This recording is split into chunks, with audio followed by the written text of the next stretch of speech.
Soy de un pueblo que lleva más de un siglo sumido en la pobreza. Soy el único estudiante universitario que ha salido de este pueblo en cientos de años. A mis padres, Juan y María, les diagnosticaron cáncer. Para ahorrar dinero para mi educación, se negaron a ir al hospital ni una sola vez. Mi hermano menor, Luis, tiró accidentalmente la hucha que mi madre había estado ahorrando para mí, y le pegaron tan fuerte que no pudo levantarse de la cama durante 3 días, para reunir el dinero para mi matrícula. Todo el pueblo se unió y vendió todo lo que tenía. Todos decían que yo era el orgullo del pueblo de Yausón. Se mantiene el nombre del pueblo, ya que se trata de un lugar. No había nadie que se pudiera comparar conmigo. Innumerables noches. Juré en silencio que nunca los olvidaría. Así que cuando recibí la notificación de admisión de la Universidad de Tsinghua, saqué todos mis ahorros y los invité a una comida de despedida. Ante sus cuerpos demacrados, me arrodillé y me incliné 3 veces, con lágrimas corriendo por mi rostro. El aire estaba impregnado de un olor acre y a pescado y del fuerte hedor de la sangre. El olor nauseabundo me invadió las fosas nasales.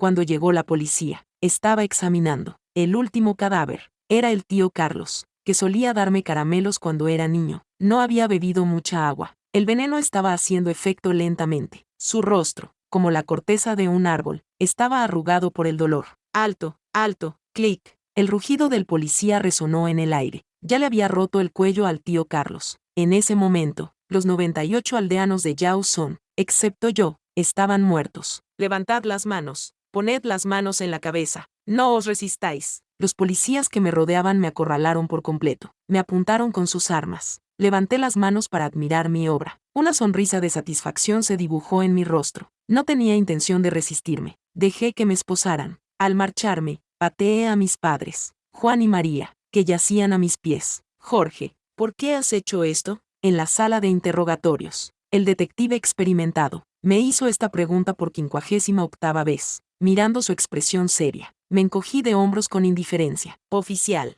ya se lo he dicho, estaba contribuyendo a la sociedad. Esos viejos tontos no servían para nada, solo estaban desperdiciando los recursos de la sociedad. Tomé cartas en el asunto y me deshice de ellos. ¿No es eso una buena acción? Póngase serio. El joven policía que tomaba notas no pudo soportar mi actitud, y me regañó con severidad. El veterano detective hojeó el grueso expediente que tenía en las manos, y su expresión se volvió aún más sombría. Sabes que tus padres, Juan y María, tienen cáncer, pero para ahorrar dinero para tu educación, ni siquiera han ido al hospital una sola vez. Incliné la cabeza, con una mirada inocente. Realmente no lo sabía, pero da igual. Van a morir de esa enfermedad de todos modos. Es un desperdicio de recursos. En lugar de esperar a que mueran de enfermedad, es mejor que elimine la amenaza para la sociedad cuanto antes. Ayúdeles a encontrar la paz. Y tu abuela Carmen lo sacrificó todo para enviarte a la universidad, y que pudieras vivir cómodamente. Incluso se gastó los ahorros de toda su vida en tu educación. Ve a estudiar. Oye, no menciones eso. Mi expresión se ensombreció. Dije con cierta insatisfacción. Ese viejo tonto, después de ahorrar durante tantos años, ¿solo ha conseguido reunir 200 yuanes para enviarme como un mendigo? El viejo detective se enfadó tanto por mi tono natural que se atragantó. Su cara se puso tan fea como si se hubiera tragado una mosca. Bostecé. Más valía ayudarle a terminar la pregunta que estaba a punto de hacerme. Sé lo que vas a decir.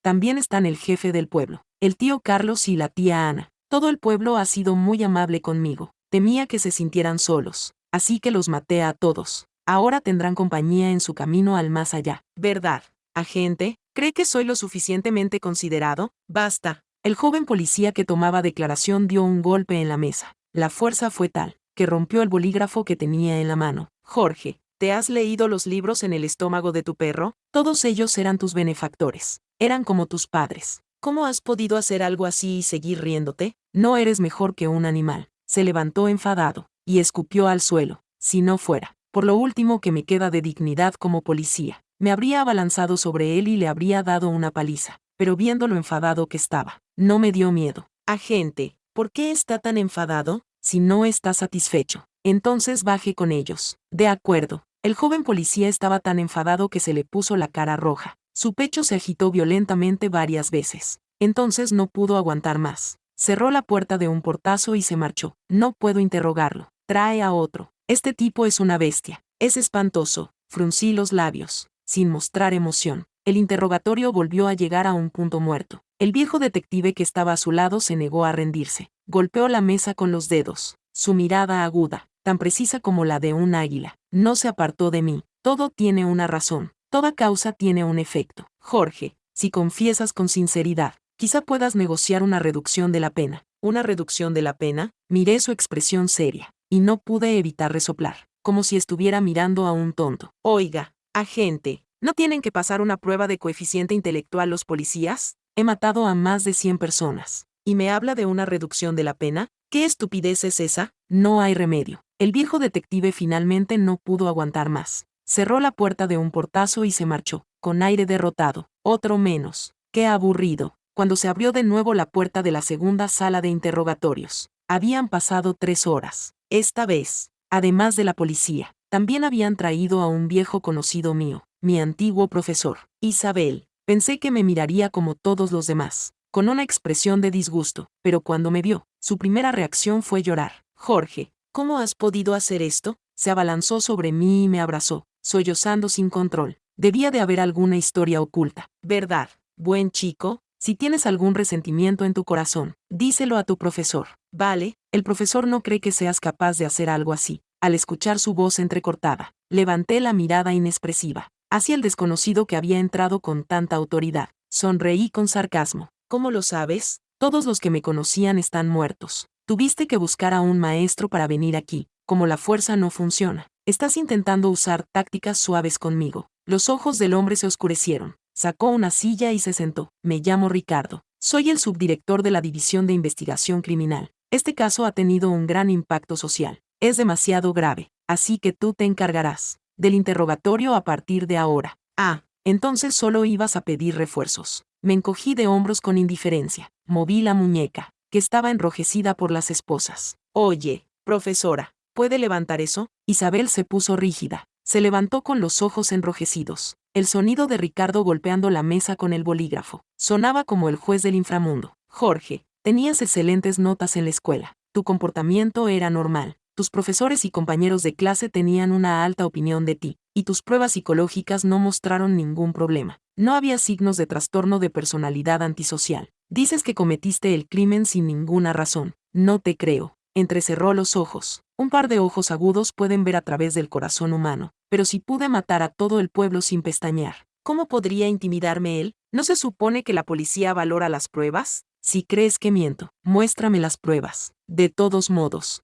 ya he dicho todo lo que tenía que decir. Solo estoy contribuyendo a la sociedad. Jorge, no es así. Siempre fuiste tan buena en la escuela. ¿Por qué te quedas callada? Grité en voz alta. De repente, interrumpí las palabras de Isabel. No tienes que hablar por mí. Fuera. Se sobresaltó al ver mis ojos inyectados en sangre. Tartamudeó durante un rato. Solo después de que Ricardo asintiera con la cabeza, se secó las lágrimas y salió, contemplando su figura mientras se alejaba. Mis emociones se calmaron poco a poco. Desvié la mirada, y me di cuenta de que Ricardo me miraba fijamente, como si no quisiera perderse ni una sola expresión de mi rostro. Un estudiante sin antecedentes de mala conducta, y con un excelente rendimiento académico, había cometido un crimen tan horrible. Habló, mientras sacaba varias hojas de papel de la carpeta que tenía en la mano. Eran bocetos de mí desde diferentes ángulos. Durante el interrogatorio del detective veterano, tenía que admitirlo. Tú posees una resistencia psicológica superior a tu edad, y un cierto nivel de habilidades de contrainvestigación, pero las microexpresiones inconscientes no se pueden engañar.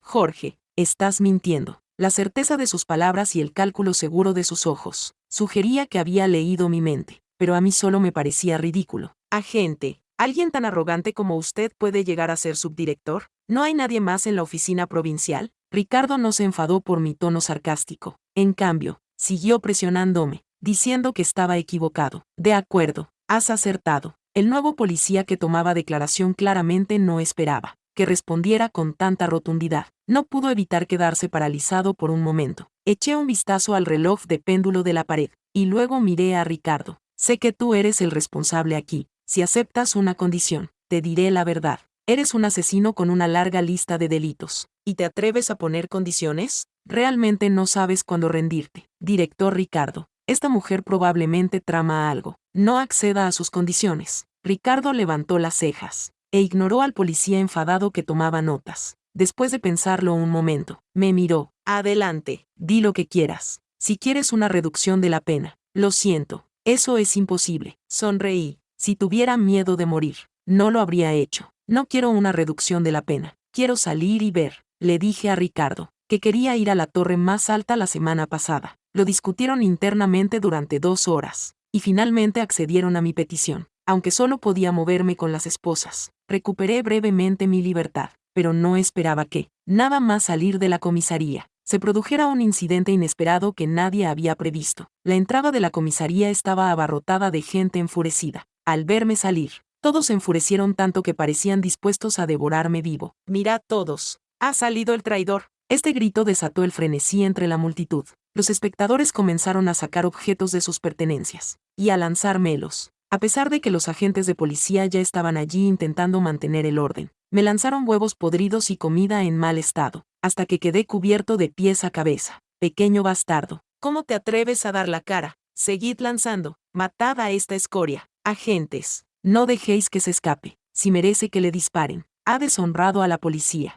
Deberían descuartizarlo y pasarlo por las calles. ¿Habéis visto eso? Los crímenes que has cometido han causado un gran revuelo en la sociedad. Hay innumerables personas ahí fuera que te quieren muerto. Aún así, ¿todavía quieres salir?» Limpié con calma el líquido del huevo de mi cara, y respondí al fuerte viento. Él frunció el ceño, incapaz de entender mi persistencia. «Todos atrás», gritó alguien entre la multitud, y la multitud, que antes era bulliciosa, se separó instantáneamente para formar un estrecho pasillo. Antes de que pudiera ver con claridad, yo ya estaba empapado por un líquido desconocido que me habían arrojado desde delante. El hedor acre y el olor a orina se extendieron rápidamente. El autor era un adolescente que no parecía tener más de 17 o 18 años. Llevaba en las manos un cubo sucio y maloliente. Sus cejas estaban fruncidas en una expresión feroz. «Alguien como tú, solo contamina el aire. Déjame lavarte bien». La multitud se quedó en silencio por un momento. Pronto, estallaron vítores uno tras otro. El adolescente, disfrutando de los elogios vulgares, levantó las cejas cada vez más. Parecía un héroe que había ganado una batalla. Mientras tanto, yo estaba cubierto de yema de huevo y agua de arroz podrida, mezclada con un líquido desconocido. El hedor me hacía sentir que no pertenecía a este mundo. Al verlo tan engreído, de repente ya no quería salir. «Olvídalo, volvamos». Miré de reojo el fuerte viento que se había alejado de mí, y no me perdí la fugaz mirada de confusión en sus ojos. Solo quería ver cómo era realmente la gran ciudad a la que todos estaban desesperados por entrar. Pero ahora que había visto a esta gente, de repente sentí que no era tan genial después de todo. Me eché el pelo de las sienes hacia atrás, detrás de las orejas, en un intento por mantener la última pizca de dignidad que me quedaba. Así que no me apetecía seguir mirando. «Vamos a ver los lugares de interés cercanos». 4. Porque soy un criminal. No podía abrir las esposas y todos en la comisaría me odiaban tanto que nadie estaba dispuesto a ayudarme a bañarme, excepto una persona, Isabel. Ella no se había ido, y en cambio, se encargó de ayudarme a bañarme. En ese momento, fue como si hubiera perdido todos mis sentidos. Ella, con eficiencia, me lavó de pies a cabeza hasta que quedé impoluto. Al mirarla, sonreí con amargura y resoplé: «Profesora, ¿por qué sigue metiéndose en los asuntos de los demás?» Isabel no dijo nada. Simplemente siguió limpiándome el cuerpo en silencio. Por el contrario, unas cuantas limpiadoras que estaban cerca no pudieron aguantar más. Me miraron con ira. «Profesora Isabel, ¿por qué sigues cuidando de este pequeño bastardo desagradecido? Una persona como él nunca recordará la bondad de los demás. Por hacer algo así, merece morir 100 veces. Así es, debería pudrirse y morir».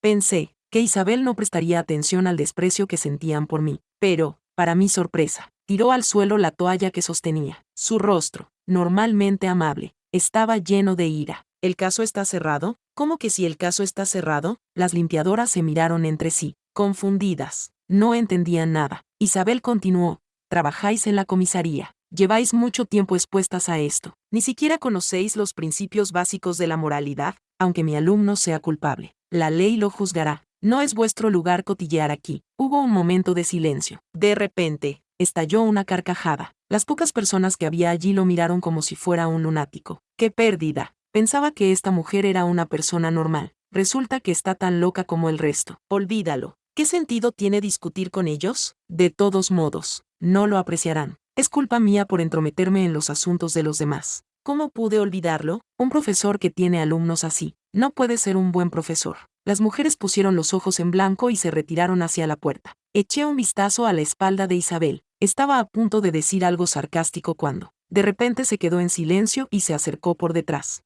Sus dedos delgados se enredaron en mi pelo. La pequeña goma elástica con forma de flor que llevaba años enrollada en su muñeca giró hábilmente sobre mi cabeza. No se molestó en reconocer mi actitud hostil. Una vez maestro, siempre padre, lo reconozcas o no, soy tu maestro. Ha llevado a este resultado. Todo es porque no te enseñé bien. No me queda mucho tiempo para ducharme. Siguió hablando de varias cosas, pero todas eran trivialidades de la escuela, tan pequeñas que no podían ser más pequeñas. Incluso el hecho de que salvara un arbolito que estaba a punto de morir, durante la clase de biología. Él lo recordaba. Qué molesto, Jorge. Se acabó el tiempo, hasta que se oyó el sonido de los policías instándole a que se diera prisa desde la puerta. Por fin dejó de peinarse. Una vez más, caminé hacia la puerta del juicio con unas frías esposas en las muñecas. Jorge, Isabel me llamó de repente. Profesora, hay algo que quiero decirte antes de que te vayas. No me detuve. Pensé para mí misma. Esta persona es realmente molesta. Estoy a punto de morir.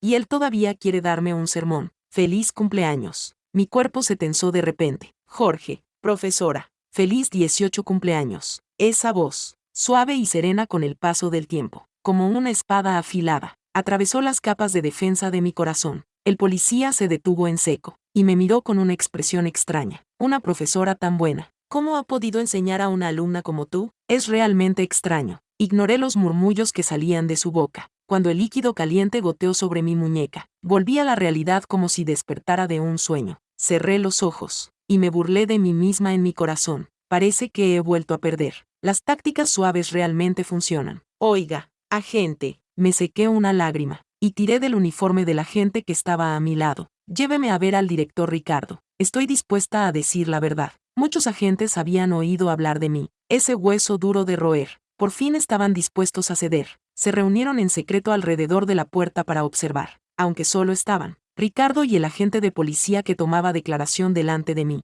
Sabía que, fuera, detrás de las cámaras de vigilancia, había sin duda innumerables pares de ojos observando. El agente de policía que tomaba declaración murmuró descontento. ¿Qué más podría haber? Este tipo es solo un pervertido. No creo que pueda inventarse nada más. Aunque lo diga, no puede evitar mirarme. Levanté la cabeza, y de repente me eché a reír varias veces. La risa se convirtió poco a poco en una risa maníaca. Pronto, unas lágrimas fisiológicas comenzaron a correr por mi rostro. Cuando todos piensan que me he vuelto loco, digo una frase que deja a todos sin palabras. 5 Pablo no es mi hermano, es mi hijo. Se hizo un silencio inquietante. El policía, con expresión sombría, dio un golpe en la mesa. ¿A quién crees que estás engañando? Te inventarás cualquier cosa para librarte, ¿verdad? Pablo solo tenía 5 años cuando murió. ¿Cómo puedes decir eso? Esta mujer está completamente loca. El hombre está muerto, y tú estás difamando a un niño. ¡Qué asco! Fuera de la puerta. Oigo maldiciones en voz baja. Me mantengo impasible, y suelto una segunda frase que destroza la visión del mundo de todos. He abortado 8 veces. Sé que su equipo forense es muy avanzado. Incluso si la persona está muerta, pueden hacer una prueba de ADN. Si no me creen, pueden comprobarlo ustedes mismos. El hospital de aquí tiene registros de mis revisiones prenatales y de múltiples abortos. Pueden verificarlo ustedes mismos. Una confesión no es la prueba más concluyente. En cuanto pronuncié esas palabras, supe que irían a verificarlo, especialmente algo tan explosivo. En realidad,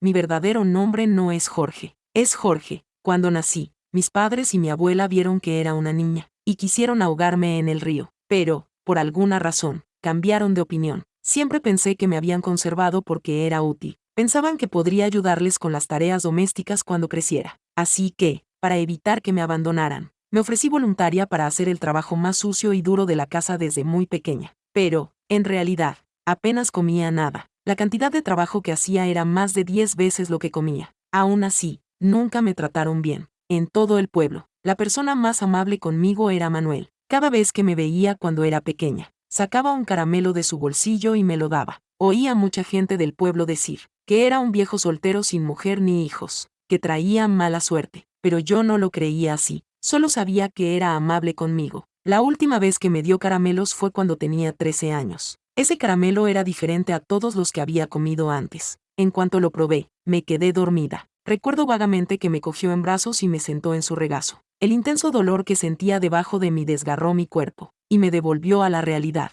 Había mucha sangre. La sangre cubría mis recuerdos. Ese día, Manuel parecía un monstruo aterrador con una fuerza inmensa. Por primera vez, me alegré. de haber desarrollado tanta fuerza trabajando duro desde que era niño, después de empujarlo con todas mis fuerzas. Volví a casa tambaleándome, pero cuando mi abuela me vio cubierta de sangre, inmediatamente me llevó a la habitación. No me preguntó qué había pasado, solo me dijo que no se lo contara a nadie. ¿Por qué alguien de entre los espectadores preguntó? Porque ya lo sabía, ¿verdad? Más tarde, le oí hablar con Manuel, y solo entonces me di cuenta de que ya me había vendido. También descubrí por primera vez que bajo la dulce capa de caramelo se escondía la suciedad que nadie conocía. Hablé con tanta calma como si estuviera describiendo lo que había comido ese día. El tono tranquilo de mi voz hizo que el ambiente de la habitación volviera a quedarse en silencio. Más tarde, mis padres se enteraron. Lo discutieron con la abuela en casa durante mucho tiempo. No sabía de qué hablaban, solo que mi madre tenía el rostro sombrío. No entendía las sonrisas de la abuela y mi padre. Solo me sentía inquieta. Me acerqué con cautela a mi madre. Quería preguntarle qué estaba pasando, pero en cuanto mi mano tocó el dobladillo de su vestido, ella me abofeteó. Caí al suelo y ella me estranguló con las manos. Me gritó, preguntándome por qué no me había muerto antes. Dijo que yo era una deuda de una vida pasada que le había arruinado la vida. Era el karma, y yo no lo entendía. Pero esa noche lo entendí. El monstruo volvió en la oscuridad. La desesperación volvió a invadir todo mi cuerpo. Sabía que el monstruo había vuelto. Grité el nombre de mi madre con todas mis fuerzas. Pero en la noche oscura como la boca del lobo, no había luz para mí. Después de recuperar la conciencia, instintivamente busqué a mi madre y grité llamándola, pero él solo me apartó la mano con frialdad. Todo es culpa tuya, inútil. Me has impedido tener un hijo durante todos estos años. Mientras sigas siendo útil, todo esto es una deuda que tienes con la familia Su. Después de eso, me encerraron en casa. Comí innumerables comidas llenas de semillas, un plato tras otro, y diversos remedios caseros repugnantes, hierbas y aceite de motor grasiento, todo para dar a luz a un hijo. 6. A partir de entonces, los aldeanos se convirtieron poco a poco en monstruos. Mientras le dieran dinero a mi abuela, podían entrar en mi habitación. Al principio me resistí con todas mis fuerzas, pero al final me volví insensible por la desesperación. Después de ser drogada, toda la familia se llenaba de alegría. En realidad, había muchos casos de drogadicción en el pueblo. Los otros bebés eran vendidos por dinero, o intercambiados por ganado y ovejas. Si no eran drogados, eran abortados. Simplemente no podían nacer. Uno de ellos se quedó atrás en el internado. Para el mundo exterior, era mi hermano, pero para mí, era completamente repulsivo. Ni siquiera sabía quién era su padre. Esto continuó hasta que unos desconocidos llegaron al pueblo. Los adultos dijeron que eran profesores de la ciudad. Estaban allí para enseñar. Pero los aldeanos no eran amables con los forasteros. En su mayoría eran poco acogedores. Por supuesto que no iban a dejar que sus hijos fueran a la escuela. Fueron de casa en casa, hablando hasta quedarse roncos. Finalmente, después de mucho persuadir, convencieron a unas pocas familias. La que vino a mi casa era una mujer joven. Era la primera vez que veía a alguien de la ciudad. Llevaba un vestido blanco. Era tan hermosa que parecía un hada. Era irreal. Cuando me vio escondida detrás de la pila de leña y negándome a salir, se acercó a mí con delicadeza. Sacó un caramelo de su bolsillo y me lo ofreció. Sus movimientos eran tan suaves, pero yo sentía como si estuviera viendo a un monstruo. Me cubrí la cabeza y grité aterrorizada. En mi mente, después de comer caramelos, vendría el monstruo, pero ella no me rechazó, no me tenía miedo. Al contrario, me abrazó. Dejó que la suciedad de mi ropa manchara su vestido blanco inmaculado. Nunca había sentido un abrazo tan cálido. Nunca había oído una voz tan suave. Me dijo que se llamaba Isabel. Me dijo que no tuviera miedo. Los caramelos de ese día no estaban muy dulces, pero ella no me culpó por haber ido. Yo estaba muy feliz. La señora Isabel dijo que yo era inteligente, y que tenía una gran capacidad para comprender las cosas. Así que convenció a mi familia, para que me dejara ir a la ciudad a estudiar. No sé cómo lo consiguió. Más tarde, conseguí seguirle a la ciudad para estudiar. No pude evitar preguntarle. Ella solo sonrió, y no dijo nada. Solo les dijo que si estudiaban, podrían ganar más dinero. Fue entonces cuando poco a poco me di cuenta de que quizá ella ya había visto algo en mí. Me dijo que estudiar mucho podría cambiar mi vida actual. Lo recordé, así que me sumergí en los estudios. Los demás trabajaban duro. Yo trabajaba aún más duro. A través de los fríos inviernos y los calurosos veranos, me olvidé de comer y dormir.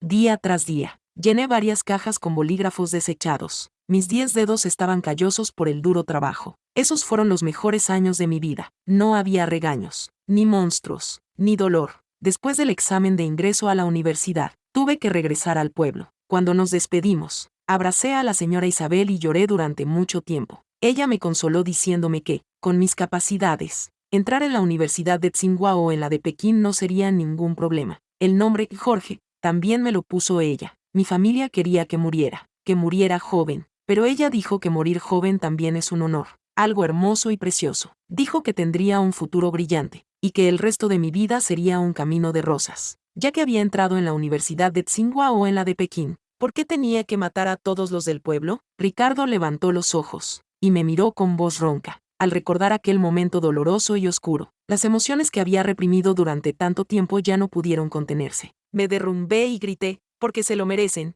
Ya había empezado a dejarlo ir. Eran ellos quienes merecían morir. Después de regresar al pueblo, la noticia de que había sido admitida en una de las mejores universidades del país se extendió como la pólvora. Todos me miraban de forma extraña, pero sus actitudes eran mucho más amables. Mucha gente vino a felicitarme. Mis padres y mi abuela estaban radiantes de alegría. Pensé que habían cambiado completamente su opinión sobre mí. Hasta esa noche, mi madre me engañó para que bebiera ese vaso de leche. Aturdida, no pude contar cuántas personas entraron en mi habitación. Solo recordaba algunas caras muy familiares. El jefe del pueblo, Manuel, y el tío Luis. Me agredieron brutalmente y me torturaron sin piedad. Y mis parientes se quedaron fuera de la puerta contando el dinero. Cuando recuperé el conocimiento, me derrumbé y quise suicidarme. Por fin lo entendí. No habían venido a felicitarme. Habían venido a bajarme la guardia. Mientras discutían por cuánto venderme. Ya no soy la niña ingenua que era entonces. Sé que lo que hicieron estuvo mal. Así que, por primera vez, me defendí. Me abalancé sobre ellos y les golpeé. ¿Por qué? ¿Por qué? Lo intenté con todas mis fuerzas. Aún así, no pude escapar. Pero a mi abuela no le importó mi crisis nerviosa. Me agarró del pelo con saña y me arrastró fuera. Sus arrugas marchitas estaban profundamente marcadas. Parecía una bruja vieja. Puta pequeña. Naciste en la aldea de Yao Son.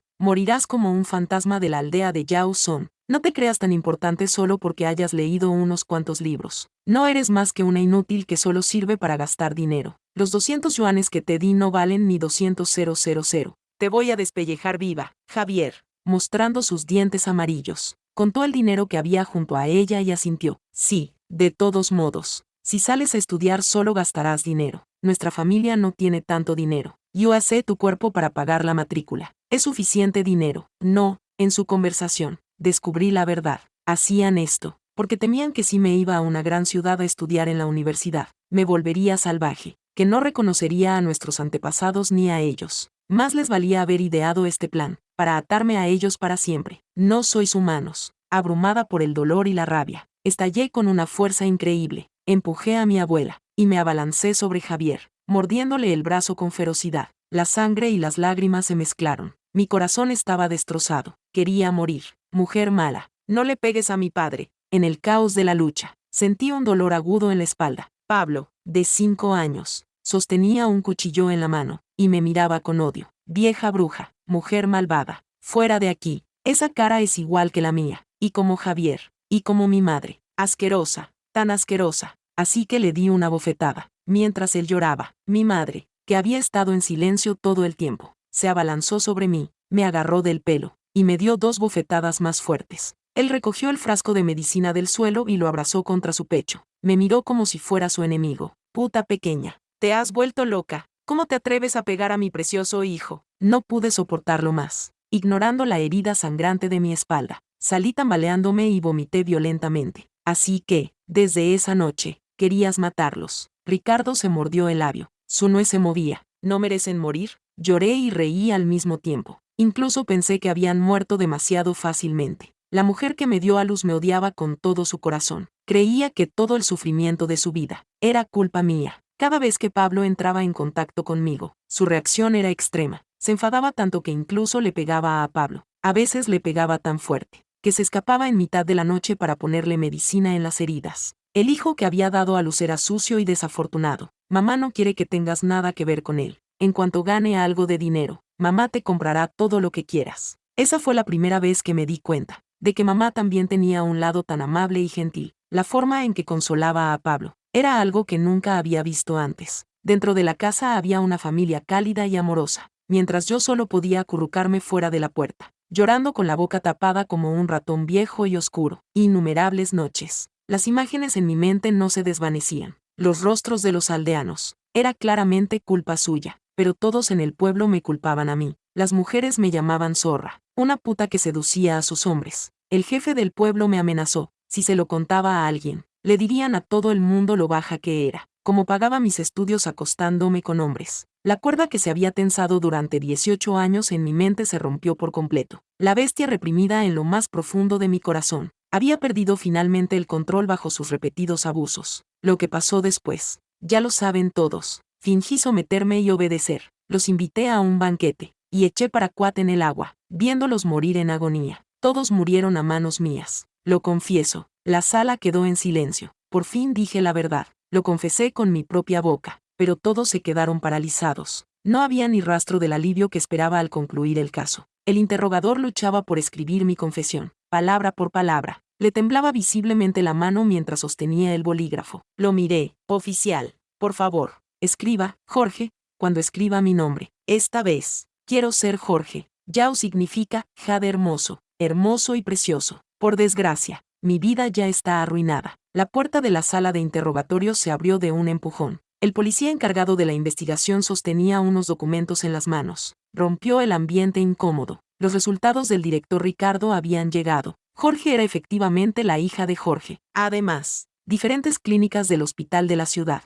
tenían registros de sus múltiples abortos en el pasado. Este resultado proporcionaba sin duda una prueba contundente. Temiendo que mis palabras no fueran suficientes, eché más leña al fuego. Si aún no me creen, llévese todos los cadáveres y hágales pruebas de ADN. Tarde o temprano, descubrirán quién es el padre biológico. Mientras me sacaban esposada, esta vez ningún policía me empujó con ira. Todos me miraban con expresiones complicadas. Había compasión, arrepentimiento y vergüenza. Ricardo finalmente me preguntó por qué había decidido hablar de repente. Solo toqué la goma elástica con una pequeña flor en la cabeza. Porque prometiste sacarme de aquí, aunque no funcionó. Eres la segunda persona en mi vida que estuvo dispuesta a escucharme y cumplir mi deseo. En realidad, esto solo era un trato. Hay algo más que tengo que decir. Tus tácticas conciliadoras han tenido mucho éxito. Ricardo se quedó en silencio. Creo que él también se dio cuenta. ¿Por qué perdí el control de mi racionalidad cuando vi a Isabel? La señora Isabel es como la luna en un cielo despejado, y una estrella en los cielos lejanos. ¿Cómo podría estar mancillada por alguien como yo? Pensé que mientras me cubriera de espinas, aunque hiciera daño a los demás y a mí mismo,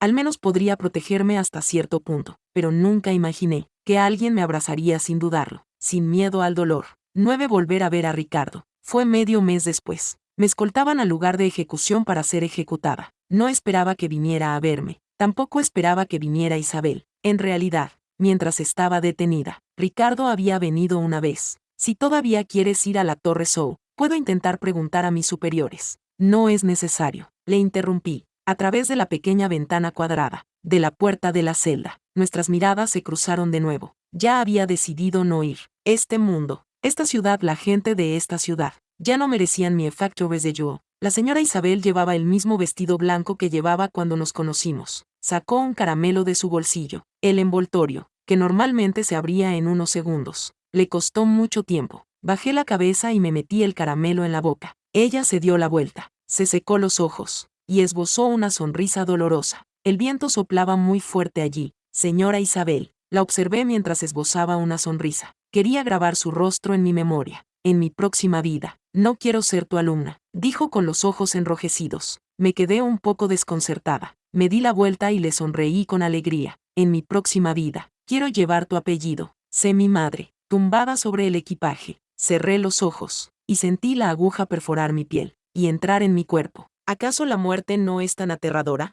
¿Es mejor que la sensación de estar viva? Mi voluntad se derrumbó poco a poco, a medida que me acercaba a la muerte. Parecía sentir una suave brisa rozándome, como la señora Isabel. Era suave y cálida, un destello de luz blanca. En mi mente, lo último que recordé fue una frase familiar cazadora de demonios. Un jade precioso es hermoso y valioso. En mi próxima vida, no quiero volver a ser un cazador de demonios. Quiero ser Jorge por una vez. Había pasado un año desde que Jorge fue ejecutada. La masacre de la aldea, que había conmocionado a todo el país, junto con el expediente sellado, fue quedando poco a poco en el olvido. Cuando la policía reveló por primera vez la verdad sobre el caso, se encontró con un gran escepticismo por parte de la opinión pública. Las opiniones estaban divididas, y el caso batió récords en las redes sociales. Sin embargo, Las dos personas más directamente involucradas en el caso permanecieron imperturbables ante el ruido externo. La semana pasada, en la Torre Sou, un rascacielos de cientos de pisos, que se alzaba majestuosamente en el centro de la ciudad, se podía ver una figura en el último piso. El hombre estaba de pie con las manos en los bolsillos, y una expresión enigmática, contemplando la bulliciosa ciudad que se extendía a sus pies. Aquellos ojos, que parecían ver a través del corazón humano, brillaban con un atisbo de confusión.